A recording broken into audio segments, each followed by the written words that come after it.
Welcome to La Vida Rosa. I'm your host Pinky, and today I will be reviewing Married at First Sight. So if you would like to see more, then just stay tuned. Don't forget to like, comment, and subscribe. And without further ado, let's get into this video. Alright, y'all, so let's just jump right into it. I'm gonna start with Elizabeth and Jamie because really I just want to get them out the way. They are so draining and so stressful. Like, oh my goodness, it was so hard to watch them, y'all. What are they arguing about?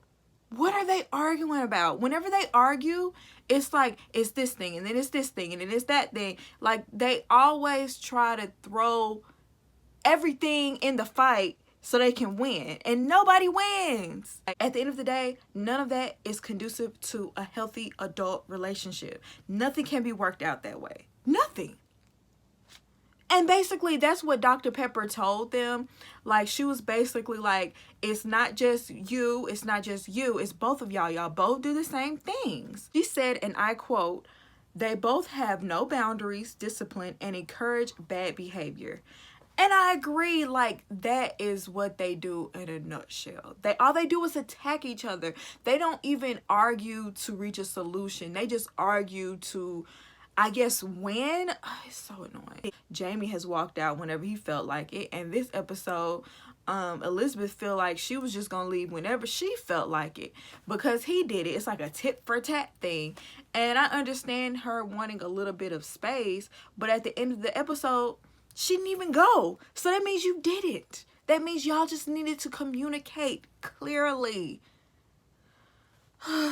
Like Dr. Pepper was saying, they need to stop treating this relationship like it's disposable. If y'all want to really be married, it's not going to be peaches and cream every single day.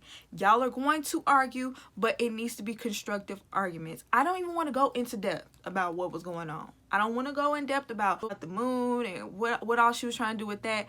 All of that is irrelevant to me. They wore me out. I just wanted to mention them, to be honest. And like vent my frustration, but I don't even care to go in depth because it's all juvenile. Deanna and Greg, like I said in the beginning, all of y'all owe Deanna apology because I've been sitting up here defending her. Everybody's been in my comments, oh, she doesn't like him. She needs to see what she got. I know plenty of people that want Greg. I want Greg. I just can't believe some of the stuff I've been seeing about Deanna, and I've been getting on all my videos defending her every single time. And then guess what happened this episode? Consummation. That's what happened. Not on screen, but it shocked me. I can't even lie, it shocked me. I did not expect to see that. It came out of nowhere. I mean, I know they kind of alluded to it last episode, but I was like, oh, they're just leading us on again. No, they actually consummated their marriage. And I'm happy for them. I really am. I feel like it did nothing but bring them closer. And I feel like this is just going to get the ball rolling. You know what I'm saying? This is just the momentum they needed. So this episode, Deanna was feeling a little bit under the weather. And here comes Greg coming in, taking care of his wife. And I was so happy to see it. And later in the episode, they played a game where eventually Deanna had to give Greg 10 compliments, which Greg is the giver of all compliments. So I know he likes to receive them. So it was just so adorable to watch both of them. Her giving these compliments, and I hope she sees now that's something that she needs to do more often.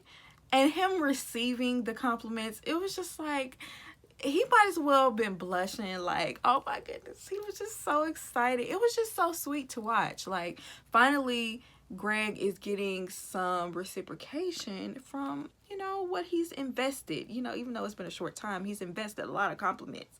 So, girl, you need to start giving him some back. But one thing Greg needs to work on is being more spontaneous and letting things happen naturally. Apparently, Deanna is just one of those people that doesn't want to schedule those times. So he needs to be more spontaneous, go with the flow, because I don't think he's going to be able to get what he wants unless he is like that. She told him that to his face.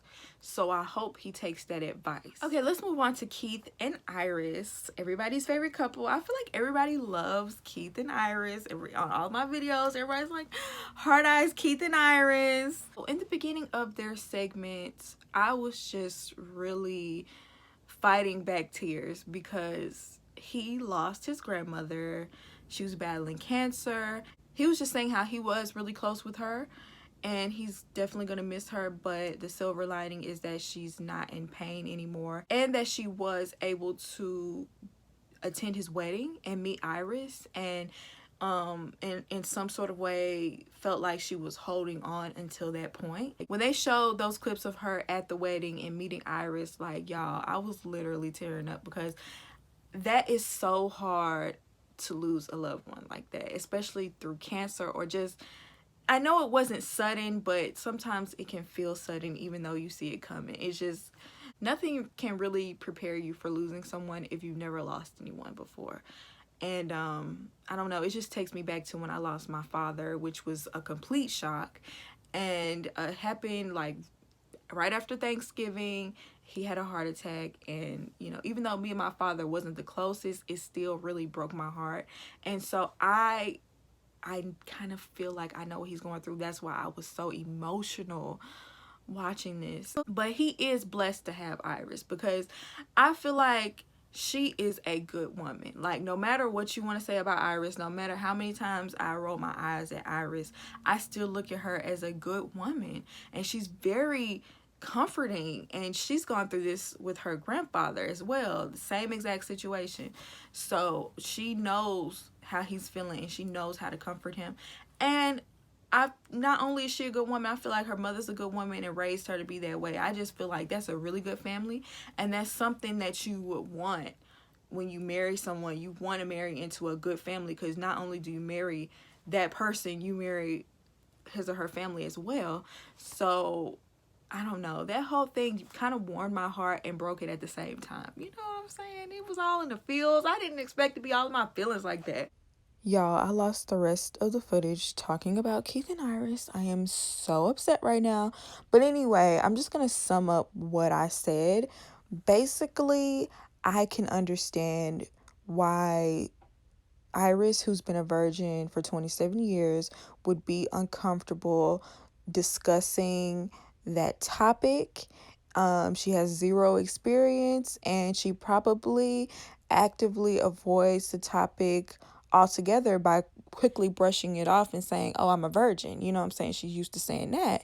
But now she has a husband, and she's being confronted with this, and you know, it was so uncomfortable to even watch. So I can only imagine how uncomfortable she was. I mean, she literally cried in her confessional. So, but I also want for Iris to realize that the whole point of her saving herself was for marriage, and she's married. So if she, you know, I feel like she should stop taking off all of the limitations she has there on herself. Like, I know it's going to be hard because she's been doing this for so long, but just loosen up, be a little bit more spontaneous. You know, it'll be perfectly fine for you to lose your virginity to your husband, especially since that was the goal. You know, I'm sure you didn't sign up for this TV show in order to not find someone you want to be for the rest of your life. So I think it's perfectly fine, even if y'all don't work out, to lose your virginity to your husband. Like, but I'm not telling anybody when to lose their virginity. I'm just saying she shouldn't hold up those same walls that she would in her past dating. Matt and Amber. And I just want to preface everything I'm about to say with, when someone shows you who they are, believe them. Dr. Maya Angelou. So at this point, we get more information about how Matt didn't even come home last night. And it's 2 o'clock the next day, and he still ain't came back. She still ain't heard nothing from him either. And then, to take it a step further, he left his ring at home in the drawer. Excuse me? So we know you out here gallivanting. There's no question. Second of all, Amber is so distraught. Like, we heard her sobbing on the last episode, which was already difficult. She couldn't even make it to work. And I feel so bad for Amber because she teaches middle school. So I just hope that her students love her and wouldn't come back and throw this in her face, because I could just imagine one of them little snot-nosed little brats throwing this in her face as soon as they get mad. And honestly, I just really feel like Matt does not want to be married. He wants, and he doesn't want to be the one to break up with her. He wants her to break up with him. We've all seen a situation like that, probably experienced it ourselves. It's like you're doing and saying everything to make me not want to be with you and making me want to break up with you instead of being a man and ending it yourself. If you are not attracted to Amber, because that's a lot of people have been saying that Amber is probably not his type because he plays basketball internationally, so he's seen so many different ethnicities of women, and you know, he's probably attracted to a different type of woman. She's probably, you know, more the girl next door, something he's not attracted to. All of that is irrelevant to me, because if you sign up for this process, this is the same way I felt about Luke last season. I don't care if you're attracted to a different kind of woman.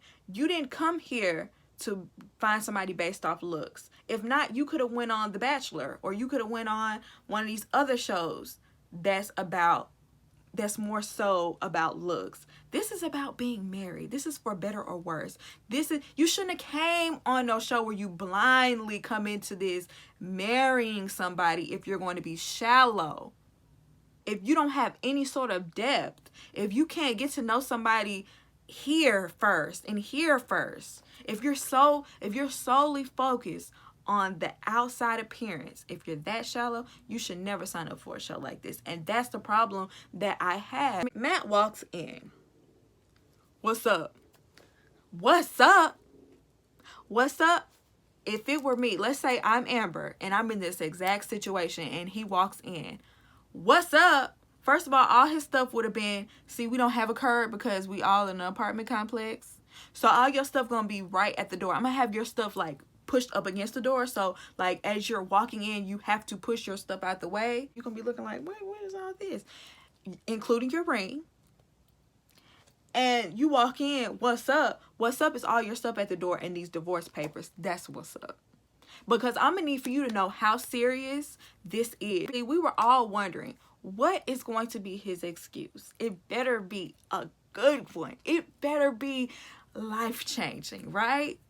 His excuse was basically, first of all, he took off his ring because, God forbid you work out with a ring on. I did not know you had to take your ring off to work out.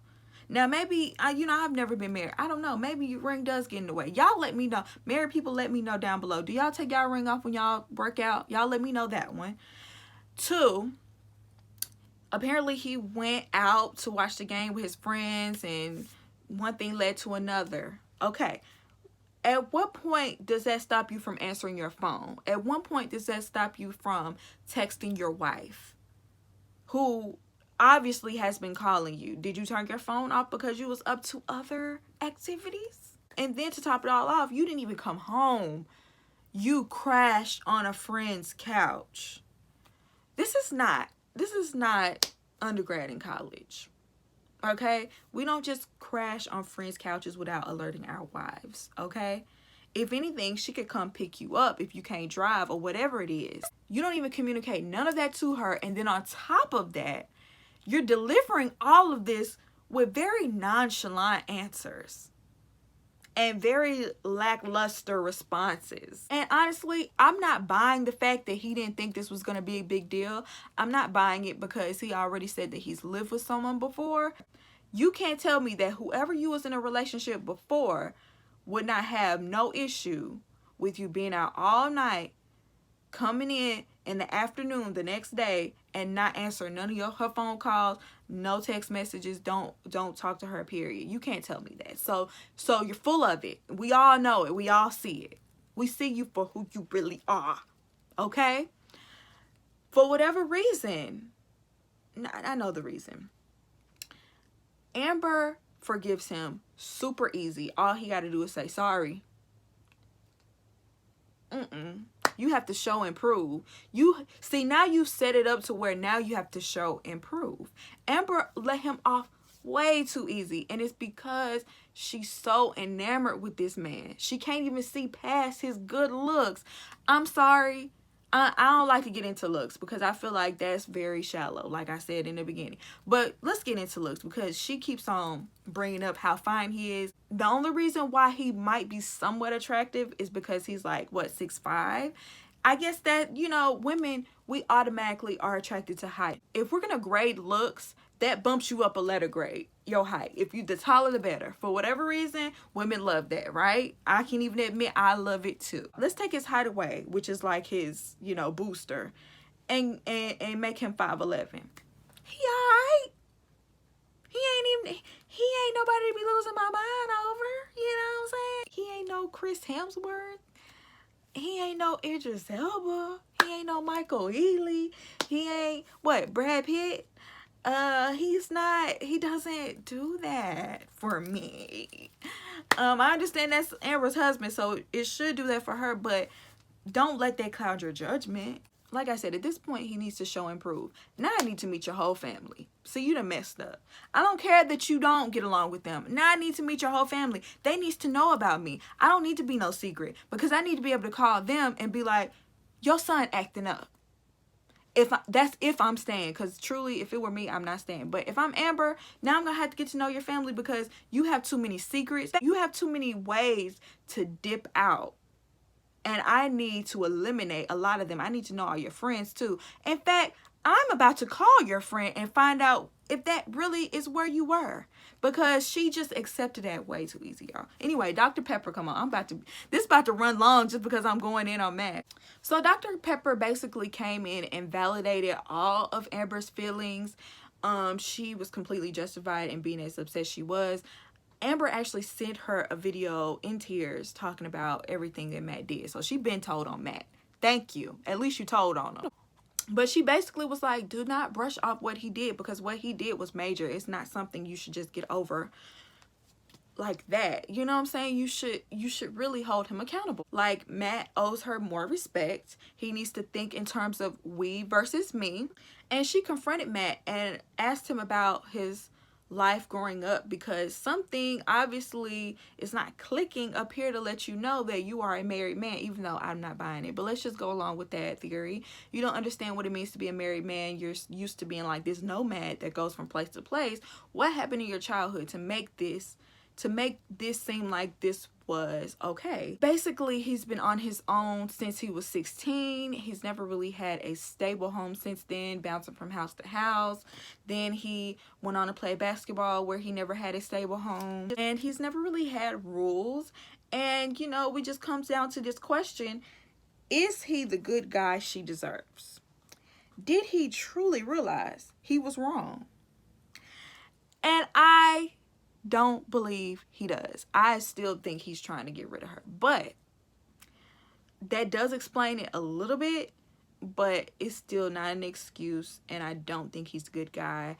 I think Dr. Pepper knows it already, and she's just trying to, like, keep up this little facade for the show. I just feel like Dr. Cal needed to be there to go off on him the way he needed to be going off on. Hopefully Dr. Cal is coming in soon to really get him together because we need it. Like Dr. Pepper, you know, in a roundabout way did the way Pastor Cal did with Luke. We need him to come in there and do that with Matt. We better get that at some point. And I don't care anything about this massage because, I mean, you're on a TV show. I'm sure production set all of that up. He didn't have to put in any effort whatsoever, okay? He heard what she said. He told them to do it, okay? Until he shows and proves all of this lip service that he be giving, because he knows how to talk in confessionals. He knows what to say to Amber because it really don't have to be much. He knows what to say. But until your actions match that, I don't want to hear anything else from his nonchalant, monotone voice. I don't want to hear nothing else about it. Anyway, that's it for Married at First Sight, y'all. This episode really got me in my feelings in more ways than one. I really love this show. I'm so happy I could get on here and talk about it with y'all. So I hope you guys enjoyed this video, and I'll see you in my next one. Peace.